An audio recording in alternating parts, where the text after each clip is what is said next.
اعوذ باللہ من الشیطان الرجیم بسم اللہ الرحمن الرحیم ان الدین عند اللہ الاسلام صدق اللہ العلی العظیم۔ خالق کائنات اور مالک موجودات و ممکنات، اس فرمان واجب الاحترام کا ترجمہ اور حاصل مطلب یہ ہے کہ تمام ادیان عالم میں سے جو دین خالق کائنات کا پسندیدہ دین ہے اور اس کی بارگاہ مقدس میں قابل قبول دین ہے اور دین و دنیا کی کامیابیوں اور کامرانیوں کا ضامن و کفیل دین ہے، اس کا نام صرف اسلام ہے۔ تو سلسلہ کلام اسلام کے بارے میں،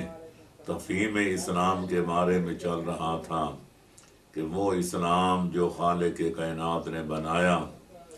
جو پیغمبر اسلام صلی اللہ علیہ وآلہ وسلم نے 23 سال کی طویل و عریض مدت میں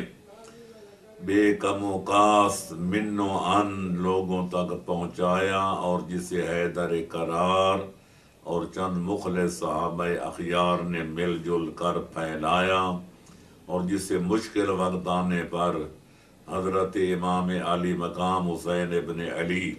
علیہ الصلاۃ والسلام نے دنیا و ما فیہا کی مشکلات و مصائب برداشت کر کے ناقابل تصور مشکلات سہ کے اس کو زندہ جاوید بنایا، اور قیامت تک اس کو باقی رکھنے کا انتظام فرمایا۔ اس دین نے اللہ کے بنائے ہوئے پیغمبر خاتم کے لائے ہوئے اور جناب حیدر کرار اور چند مخلص صحابہ اخیار کے پھیلائے ہوئے اور حسین ابن علی کے بچائے ہوئے دین کا نام ہے اسلام۔ اور وہ اسلام چند چیزوں پر مشتمل ہے، یا یوں عرض کروں کہ وہ ایک معجون مرکب ہے جس کے اجزاء ترکیبی کچھ عقائد ہیں، کچھ نظریات ہیں، کچھ فروع ہیں، عبادات ہیں، کچھ محرمات ہیں، کوئی واجبات ہیں، کچھ انسانی معاملات و تعلقات ہیں، کچھ اخلاقیات ہیں، کچھ معاشیات ہیں، کوئی سیاسیات ہیں،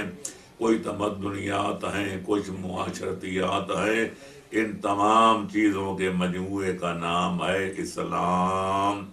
آج کے اس پروگرام میں چاہوں گا کہ اسلام کے ایک بہت بڑے رکن رکین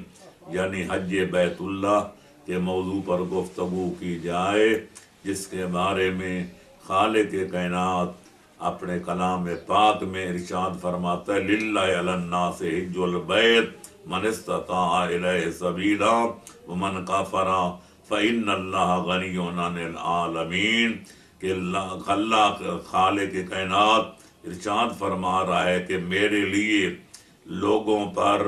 حج بیت اللہ ادا کرنا واجب ہے، پر ان لوگوں پر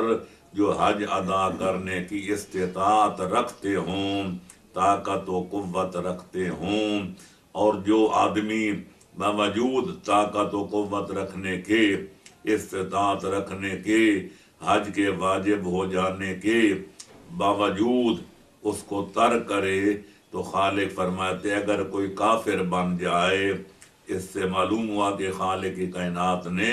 ترک حج کو کفر قرار دیا ہے۔ تو فرماتا ہے اگر کوئی کفر اختیار کرے، حج بیت اللہ ترک کرے، تو اللہ کا کچھ نقصان نہیں ہوگا، وہ تو کائنات سے بے نیاز ہے، البتہ حج نہ کرنے والے کی اسلام کی کشتی ڈوب جائے گی۔ تو لہذا حج بیت اللہ کیا ہے؟ اسلامی عبادات میں سے اور اسلامی فروع دین میں سے ایک اہم فریضہ ہے، جس کے بارے میں خالق کائنات کا آپ نے فرمان سن لیا، اور معصوم فرماتے ہیں، پیغمبر اسلام صلی اللہ علیہ وآلہ وسلم فرماتے ہیں بنی الاسلام علی خمسۃ اشیاء، اسلام کے ارکان 5 ہیں، علی الصلاۃ والزکاۃ والصوم والحج والولایہ، کہ ان ارکان کے نام کیا ہیں؟ نماز ہے، زکوٰۃ ہے، روزہ ہے، حج ہے، اور ولایت آل محمد ہے۔ لہذا اس حج کے بارے میں میں کوئی ضروری گفتگو کروں گا، پہلے تو یہ دیکھنا ہے کہ اسلام میں حج کا مقام کیا ہے، اس کے اندر اسرار کیا ہیں، رموز کیا ہیں، حکم کیا ہیں، مصالح کیا ہیں، کیونکہ ہمارا عقیدہ ہے کہ خداوند عالم علیم بھی ہے اور حکیم بھی ہے، یعنی علیم اتنا کہ کائنات کا کوئی ذرہ اس کے علم سے خارج نہیں ہے، اور حکیم و دانا اتنا اس کا کوئی قول و فعل، اس کا کوئی امر، اس کا کوئی نئی، اس کی کوئی بات حکمت و مصلحت سے خالی نہیں ہے۔ یہی وجہ ہے کہ آج تک دنیا کے محققین اسرار و رموز بیان کرنے میں لگے ہوئے ہیں۔ کچھ اسرار ایسے ہیں جو اب تک ظاہر ہو چکے ہیں، اور جوں جوں عالم علماء کی اور فضلاء کی تحقیقات بڑھتی جائیں گی، سائنسی علوم ترقی کرتے جائیں گے، خالق کائنات کے احکام و اوامر و نواہی کے اندر جو مصالح اور جو مفاسد موجود ہیں ان کی گیریں کھلتی جائیں گی، اور آدمی اقرار کرتے جائیں گے کہ یہ دین اسلام اور اس کے احکام بندوں کے بنائے ہوئے نہیں بلکہ خالق کے کون و مکان کے بنائے ہوئے ہیں۔ تو بہرحال جہاں تک عقل انسانی کی رسائی کا تعلق ہے تو اب تک حج بیت اللہ کے وہ چند اسرار و رموز اور چند حکم و مصالح منظر عام پر آ چکے ہیں کہ اللہ نے حج بیت اللہ کو کیوں واجب قرار دیا، قبل اس کے کہ اس کے حج کے شرائط بیان کیے جائیں، حج کی حقیقت بیان کی جائے، بڑے مختصر الفاظ میں ان بعض حکم و مصالح کے چہرہ سے نقاب کشائی کر دینا ضروری سمجھتا ہوں، اور انشاءاللہ اس سے واضح ہو جائے گا کہ اسلامی حکام میں کس قدر مصالح اور کس قدر حکم اور اسرار و رموز پوشیدہ ہیں۔ تو میں عرض کروں گا سب سے پہلی حکمت اور جو مصلحت حج کے وجوب میں نظر آتی ہے وہ یہ ہے کہ خالق کائنات نے حضرت انسان کو عبادت کے لیے پیدا فرمایا ہے، جیسا کہ اس کا ارشاد ہے وَمَا خَلَقْتُ الْجِنَّ وَالْإِنسَ إِلَّا لِيَعْبُدُونَ، کہ میں نے جن اور انسانوں کو محض اپنی عبادت کے لیے پیدا کیا ہے، اور ظاہر ہے یہ بات کسی وضاحت کی محتاج نہیں کہ جب غرض خلقت ہی عبادت ہے تو یہ افضل العبادات میں شامل ہے۔ حج بیت اللہ اللہ کی عبادت ہے، اللہ کی اطاعت ہے، اور ایسی جامع عبادت ہے جس میں مالی عبادت کا حصہ بھی ہے اور بدنی عبادت بھی شامل ہے، لہذا حج بیت اللہ ادا کرنے سے تکمیل خلقت ہوتی ہے، غرض خلقت کی تکمیل ہوتی ہے، تتمیم ہوتی ہے، یعنی آدمی حج کرے تو اللہ کی عبادت ادا ہوتی ہے، کیونکہ یہ بہت بڑی بدنی عبادت بھی ہے اور مالی عبادت بھی، اس میں مشقت اٹھانی پڑتی ہے، سفر کرنا پڑتا ہے، ارکان حج بجا لانے پڑتے ہیں، لاکھوں روپے خرچ کرنے پڑتے ہیں، تب جا کر اللہ کا حج ادا ہوتا ہے۔ اور دوسری غرض خلقت حج جو ہے اس کے اندر جو دوسری حکمت پوشیدہ ہے وہ یہ ہے کہ مال اور اولاد کو خالق نے فتنہ قرار دیا ہے، انما اموالکم و اولادکم فتنہ، کہ تمہارا مال اور تمہاری اولاد تمہارے لیے بہت بڑی آزمائش ہے۔ آدمی مال کی محبت میں کئی واجبات، زکوٰۃ ادا نہیں کرتا، خمس ادا نہیں کرتا، بنی نوع انسان کے محتاجوں پر پیسہ خرچ نہیں کرتا، اور اولاد کی محبت میں بعض اوقات آدمی دین کو بھی چھوڑ دیتے ہیں، دیانت کو بھی طلاقیں دے دیتے ہیں۔ اس لیے خالق کائنات نے حج کو واجب قرار دے کر گویا مال کی محبت کو آدمی کے دل و دماغ سے خارج کرنے کا ایک اہتمام کیا ہے۔ کیوں؟ اس لیے کہ حج